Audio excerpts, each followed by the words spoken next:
Hi friends, today post market analysis చూద్దాం. First global cues. US federal bank December meeting లో rate cut ఉండకపోవచ్చని expectations and valuation fears తో US market Friday mainly Nasdaq index opening లో more than 1.5% fall అయ్యి ending కి recovery అయ్యి flat గా close అయింది. And Dow Jones nearly 1% drop అయింది. Domestic cues. బీహార్ ఎలక్షన్స్ లో ఎన్డీఏ విన్ అవటం ఇండియన్ ఈక్విటీ మార్కెట్స్ కి positive. And India US trade deal జరగొచ్చని ఎక్స్పెక్టేషన్స్ ఉన్నాయి. మేబీ బిఫోర్ నవంబర్ ఎండింగ్ కి జరగొచ్చు.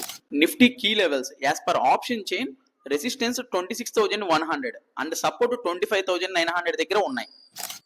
ఎఫ్ఐఐస్ కంటిన్యూస్ గా సెల్లింగ్ చేస్తున్నారు. ఈ మంత్ లో ఓన్లీ 1 డే మాత్రమే బై సైడ్ ఉన్నారు. ఎఫ్ఐఐస్ ఇండెక్స్ ఫ్యూచర్ లో 11% లాంగ్స్ అండ్ 89% షార్ట్ సైడ్ ఉన్నారు. జనరల్లీ మోర్ దెన్ 85% షార్ట్స్ ఉంటే షార్ట్ కవరింగ్ మూవ్ కి పాసిబుల్.